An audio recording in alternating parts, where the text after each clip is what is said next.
सभी लोग वाणी को पवित्र करें। अपनी सीट छोड़ो।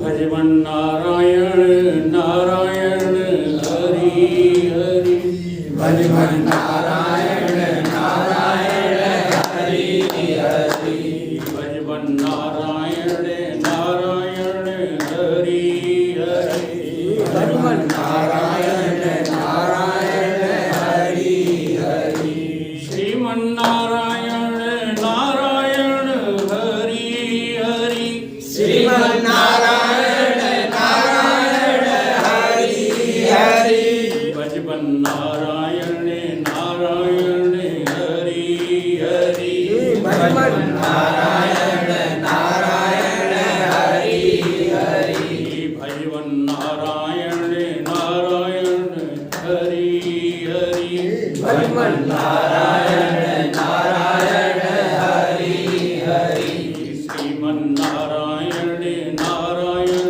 हरि हरि, श्रीमन नारायण नारायण हरि हरि, भजवन नारायण नारायण हरि हरि, भजवन नारायण नारायण हरि हरि, तेरी लीला यहाँ पर प्यारी प्यारी, तेरी लीला यहाँ पर प्यारी प्यारी, तेरी लीला यहाँ पर प्यारी प्यारी, तेरी लीला यहाँ पर प्यारी प्यारी, श्रीमन नारायण नारायण हरि हरि, श्रीमन नारायण नारायण हरि हरि, श्रीमन नारायण नारायण हरि हरि,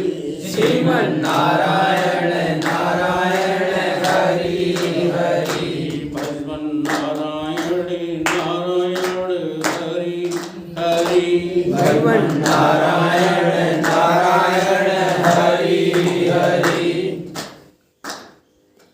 जितना हेत हराम से उतना ही हर से होय,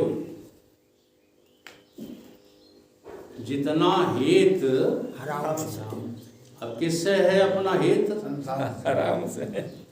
तो ये संसार क्या है,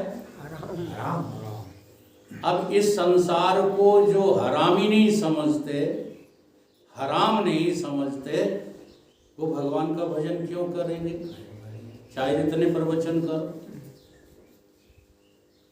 जब तक इस संसार से हमारी अरुचि नहीं होती, जब तक ये संसार हमें कीड़ा बिच्छू सांप छछूंदर कुत्ता बिल्ली नहीं लगता। एक बार एक संत अपने प्रवचन में कह रहे थे, इस संसार में सब सांप छछूंदर कुत्ता बिल्ली गधा सुअर हैं। तो उनमें से एक लड़का खड़ा हो गया इन जैसा। अब ये तो बेचारा सीधा है, नहीं नई उम्र के लोग तो हाल तुरंत जो है लड़ जाता है, खड़े हो जाते हैं। नई उम्र के क्या, पुराने लोग जो पहली बार सत्संग सुनने आएंगे उनको बड़ा बुरा लगेगा जब आपको जो है गाय भैंस कुत्ता बिल्ली बोलेंगे। अच्छा हो कि नहीं? अब किसी किसी को बुरा लग रहा होगा लक्षण तो देखिए, और किसी किसी को जो हमारा सत्संग सुने बैठा है उसे बहुत अच्छा लग रहा है, क्योंकि शास्त्र सम्मत बात है। आहार निद्रा भय मैथुनम च, इन चार चीजों में तुम्हारा जीवन जा रहा है। तो पशु नहीं हो तो आदमी कैसे हो बता दो। यही जी रहा है। आहार निद्रा भय और मैथुन। सुबह खड़े होते हो तब से लेकर के शाम तक किसकी तलाश में रहते हो?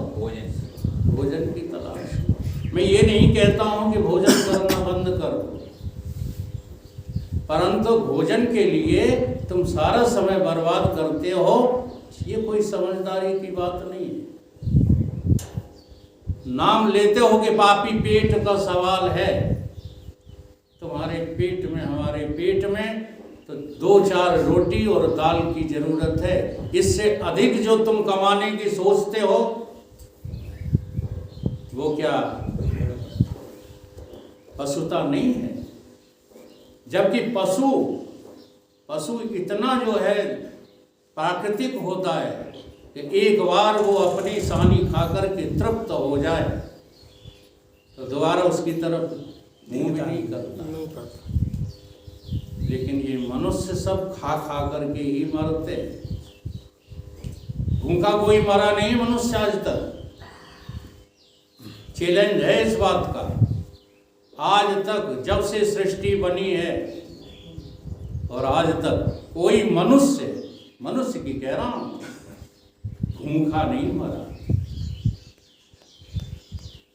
खा के सब मरते हैं। आज हम रोगी हैं तो खा के, तुम रोगी हो तो खा के, ठीक है, और निरोगी हो तो कहीं ना कहीं खाने में तुम्हारा बैलेंस बना हुआ है। पहला सुख है निरोगी काया। अब निरोगी काया तो है, लेकिन उसी सुख को जो है पाने के लिए तुम पेट से चौगना खाते रहते हो तो निरोगी काया कैसे रहेगी, रह पाएगी? इसलिए गीता में भगवान कृष्ण ने कहा है कि आहार और व्यवहार में शुद्धता होनी चाहिए, और वही आज मनुष्य की नहीं। तो हम यदि भगवान को पाना चाहते हैं तो संसार की भक्ति का त्याग करना पड़ेगा। संसार की भक्ति करके भगवान की भक्ति संभव नहीं है। संघर्ष करने से अहंकार पोषण होता है। हम लोग कहते नहीं, बच्चों संघर्ष करो, बहुत संघर्ष करो। संघर्ष माने होता है दूसरे को दबाओ, आगे बढ़ जाओ। संघर्ष का अर्थ होता है।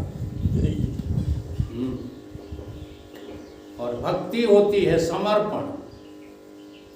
भक्ति में दूसरे को दबाना नहीं पड़ता, बल्कि जो है भगवान को समर्पित होना पड़ता है। उसका नाम भक्ति है।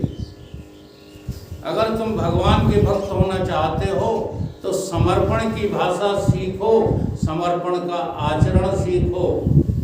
अहंकारी मत बनो। संघर्ष में अहंकार है, प्रतिस्पर्धा में अहंकार है, और उसी अहंकार के कारण से हम ईमानदारी छोड़ करके बेईमानी अख्तियार कर लेते हैं अपना अहंकार पोषण करने के लिए। क्यों हम अपने बच्चे को थानेदार बनाना चाहते हैं? मिलिट्री में भर्ती क्यों नहीं करना चाहते? देखो आज तो समय इतना नाजुक है कि इस समय में कोई नौकरी मिल जाए सब स्वीकार है, लेकिन कुछ गलतियां जो है मनुष्यों से हुई हैं। ईमानदारी की नौकरी नहीं अच्छी लगती और बेईमानी का व्यवसाय भी अच्छा लगता है। आज हमारे सेठ जी आए नहीं, वो हमसे बहुत नाराज रहते हैं क्योंकि उनका धंधा है बेईमानी का, और मैं बिना कहे मानता नहीं हूँ। एक भी दिन ऐसा नहीं जाता है जिस दिन मैं उनसे ये न कहूँ कि ये व्यवसाय छोड़ दो अगर तुम्हें अपना कल्याण करना है तो, और वो मानते नहीं। तो देखो, ये बोलना चालना स्टेज पे सबको आ जाता, चिंता मत करो इसकी। अगर तुम्हारे दिल में ये भाव आ रहा है कि यहाँ बोलने से ज्ञानी हो जाते हैं, भगत हो जाते हैं, तो ये बात बिल्कुल गलत है। भक्त भगवान के होने के लिए समर्पण की जरूरत है, और ज्ञानी होने के लिए अहंकार छोड़ने की जरूरत है। ज्ञान निरहंकारी कर देता है और समर्पण तुमको जो है भगवान के प्रति झुका देता है। समर्पण।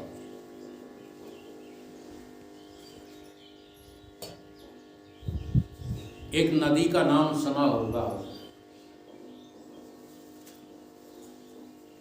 बहुत बड़े फांट वाली नदी है, अलखनंदा, याद आ गया मुझे। अलखनंदा नाम की नदी है और उसका मिलन गंगा जी में होता है।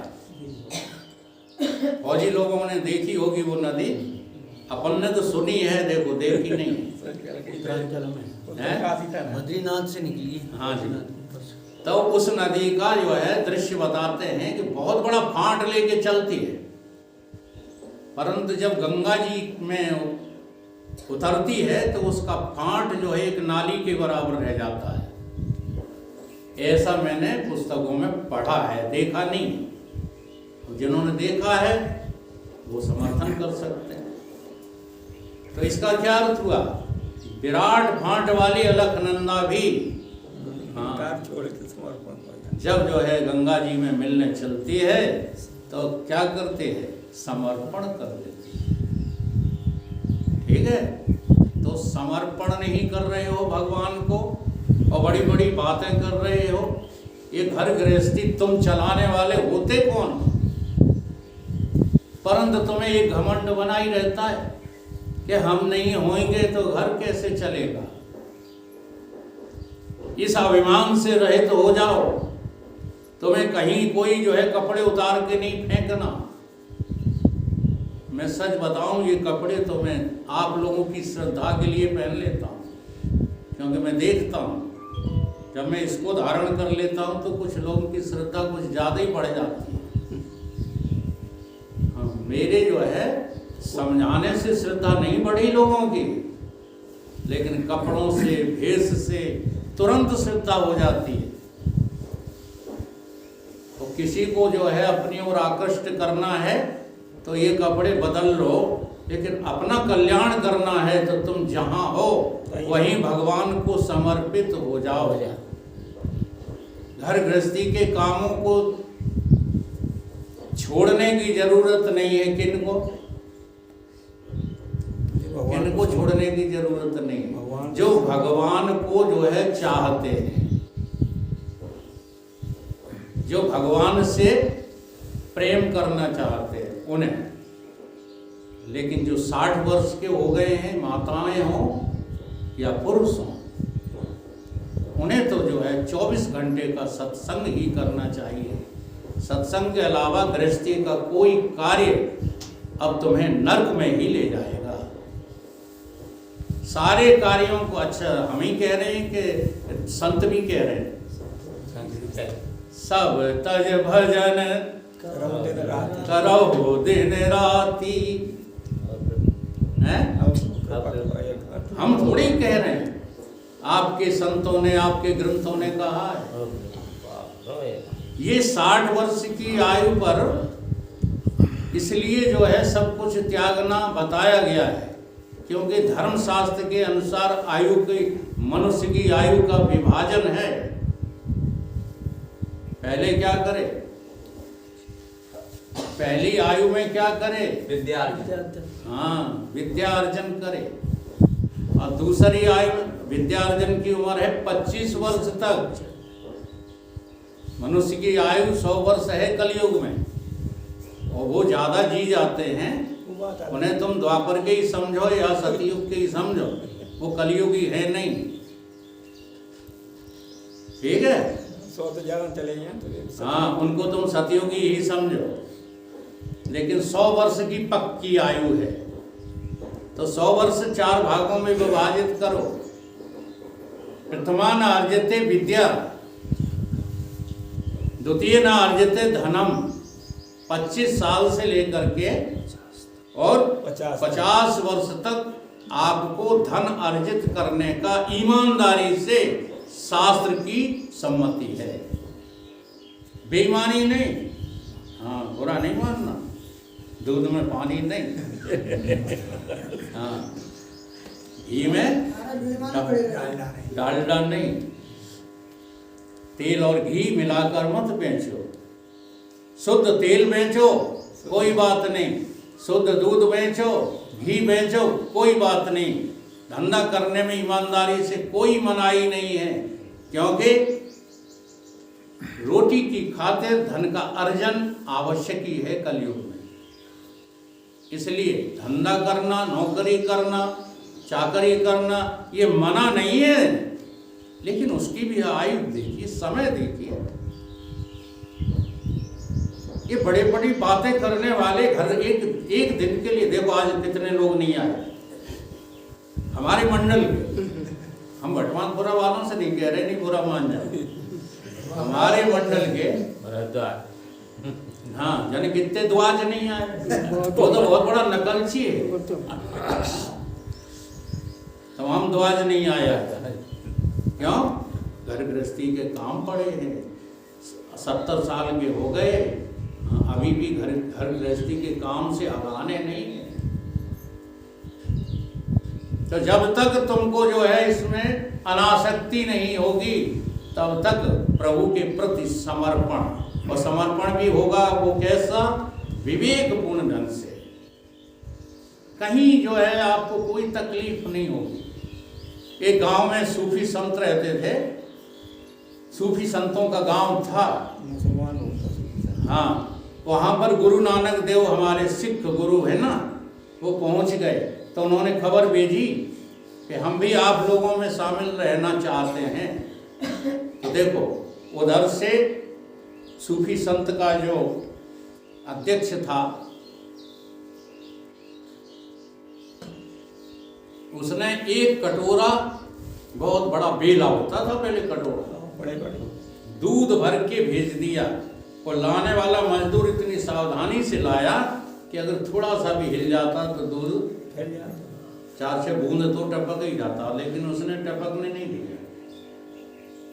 गुरु नानक देव ने दूध का कटोरा देखा, कुछ नहीं पूछा उनसे, उन्होंने एक हल्का सा फूल लिया और उसमें डाल दिया, वो कटोरे में तैर गया, जवाब दे दिया। उधर से जवाब आया था गुरु नानक देव जी का, क्या? कि हम लोग इतने हैं यहाँ गांव में, इतने ज्ञानी भरे पड़े हैं, ब्रह्म ज्ञान बिन नार नर करें न दूसर बात, कौड़ी कारण लोग बस करें विप्र गुरु घात। इतने ज्ञानी की हमारे गांव में हैं, अब आपकी जो है हमको जरूरत नहीं। तो वो तो बड़े विवेकी थे, उन्होंने कहा नहीं भी जरूरत होगी तब भी हम आप लोगों के बीच में तैर जाएंगे, फूल की तरह। फूल की तरह। इसे समर्पण कहते हैं। अगर तुम ये समर्पण करना नहीं जानते तो ये ब्रह्म ज्ञान की बातें, ये भगवान की भक्ति की बातें सब जो है बेमतलब हैं, इनका कोई मतलब नहीं। इसलिए सत्संग में कैसे जाना चाहिए? समर्पण के साथ। सत्संग कैसे सुनना चाहिए? समर्पण के साथ। बोलना कैसे चाहिए? समर्पित होकर, प्रभु को समर्पित, गुरु को समर्पित होकर के तुम प्रवचन करो। मजाल क्या है जो तुम्हारे प्रवचन का कोई विरोध कर जाए, परंतु हम अहंकार से करते हैं प्रवचन, किसी की नकल करके करते हैं प्रवचन, कहीं ना कहीं दोषी होकर के प्रवचन करते हैं। इसलिए हमारी बात को कोई सुनता ही नहीं। हम गाते रहते हैं, लोग सोते रहते हैं, हम बकते रहते हैं, लोग होंगते रहते हैं। तो भगवान की भक्ति के लिए समर्पण बहुत जरूरी है। समर्पण के बिना और कोई दूसरा उपाय नहीं। और विरोध के लिए, भक्ति का जैसे विरोध करना है, उसके लिए जरूरी रहती है कैसी बुद्धि? चतुर्बुद्धि। चतुर्बुद्धि जानते हो किसको कहते हैं? चतुराई चूल्हे पढ़े, घूरे पड़े अचार, हाँ, और हरि के भजन बिना चारों वर्ण चमार। अब हम नहीं कहते, आप कहो ये कोई नाराज हो जाए। चमार का तात्पर्य जाति नहीं होता, जात नहीं, चमड़ी। चमार का तात्पर्य होता है जो चमड़ी को मैं कहते रहते हैं। तो आप लोगों को एक बात खुलासा कर दें, अगर कोई यहाँ बैठे हुए हैं तो बुरा नहीं माने, चमार हरिजन कोई स्थिति जात नहीं है, ब्राह्मण कोई वर्ण नहीं है, जात नहीं है, ठाकुर कोई जात नहीं है। जानते हो ये भगवान के सीढ़ियाँ हैं, वर्ण और आश्रम व्यवस्था हमारे सनातन धर्म की देन है, इसका भूलकर भी विरोध मत करना। सही है। जो जातिवाद में फंस करके और इस धर्म शास्त्र की जो है वर्ण श्रृंखला का विरोध करते हैं, उनको तो नरक ही होना है, चाहे जितनी बातें ऊंची ऊंची कर लो, क्योंकि ये वर्ण व्यवस्था जाति व्यवस्था नहीं है। जाति व्यवस्था तो हमने अपने कर्मों से जो है रच रखी है।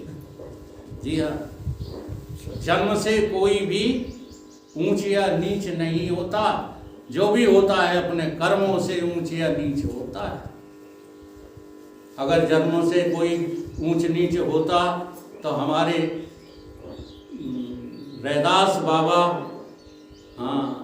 आज हमारी जवान पर आते, कबीर बाबा हमारी जवान पे आते, तुलसी बाबा हमारी जवान पे आते। ये सब महान पुरुष क्यों हुए हैं? जाति की वजह से।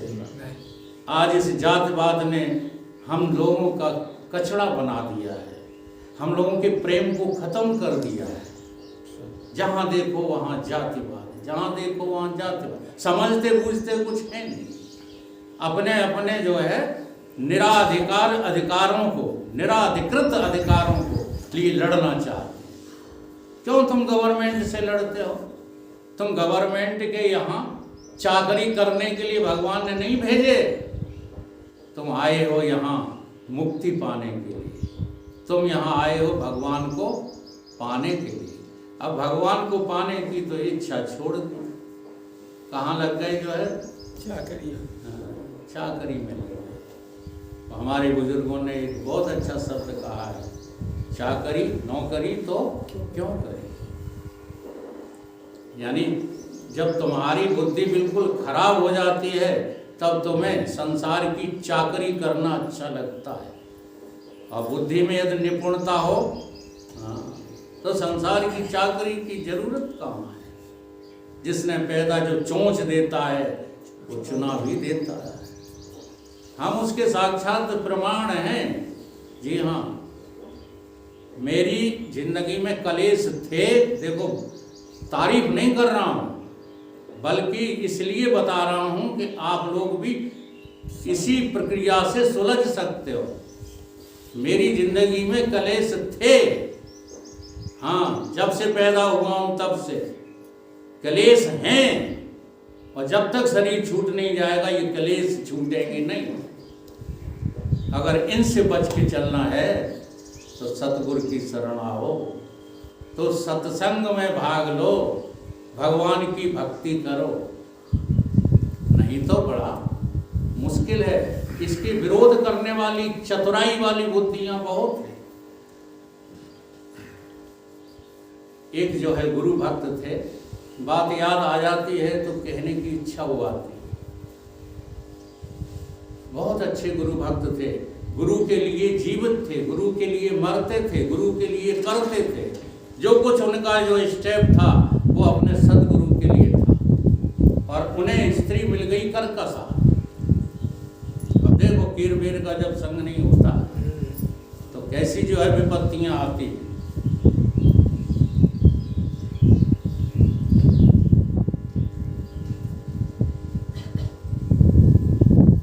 कोई भी जो है सत्संग की बात वो करे, उसका विरोध कर दे वो स्त्री उनकी, और कहीं जाने ना दे, उन्हें सत्संग में नहीं जाने दे, भक्तों में नहीं बैठने दे। एक दिन का योग के गुरु जी आ गए घर पर, और ये चले गए थे खेतीबाड़ी के काम के लिए। अब उस स्त्री ने सोचा कि अगर गुरु जी ठहर गए, हाँ, तो न जाने कितने दिन रुकेंगे, और जितने दिन रुकेंगे उतने दिन हमारी आफत है। ये कुछ करने ना पे, हाँ, ये कुछ करने वाले नहीं है, ये तो गुरु की सेवा में लग जाएंगे। और मैंने वही किया है, इसलिए आज ये सब कुछ मिला है मुझे। जी हाँ, ये बातें बताने की इच्छा होती है, लेकिन हमें कभी कभी शर्म आती है कि आप लोग ये ना कहने लगो कि अपनी बड़ाई करते रहते। बड़ाई वाली बात। गुरु जी आए, जी हाँ, और हम जा रहे थे, पहला फर्स्ट बिजनेस था हमारा अनाज का, मंडी का धंधा करने जा रहे थे, नौकरी लगी नहीं थी। 28 साल 29 के हो गए थे, उस समय 30 थी, लास्ट क्या थी 30। अब कितनी हो गई है? अब तो 35 हो गए। 35 हो गई नौकरी के लिए। तो हम 28 वर्ष के हो गए थे, नौकरी लगी नहीं थी, धंधा करने जा रहे थे, पहला दिन था। हाँ, बोरा बांध के तैयारी हो रहे थे नाच तुलाने के लिए। पार्टनर एक था हमारा, तब तक गुरुजी आ गए और गुरुजी को देख करके जो है रोंगटे खड़े हो गए हमारे। तुरंत तो पहले हम दौड़ करके पानी नहीं पूछा गुरुजी को, महाराज एक मिनट में आ रहे, और गए दौड़ करके बाहर। वो खड़ा था पार्टनर, मैं नहीं जा रहा हूँ संभालो पूरा। तो बहू ने कही कि हाँ पार्टनरशिप टूट गई हमारी, तुम्हारी नहीं जा रहे। मैंने कहा टूट जाने दो। जा दिन भाई पार्टनरशिप, उसी दिन पार्टनरशिप टूट गई। ऐसी होती है भगवान से और गुरु से लगन। ऐसी लगन लगाओगे ना तब काम बनेगा।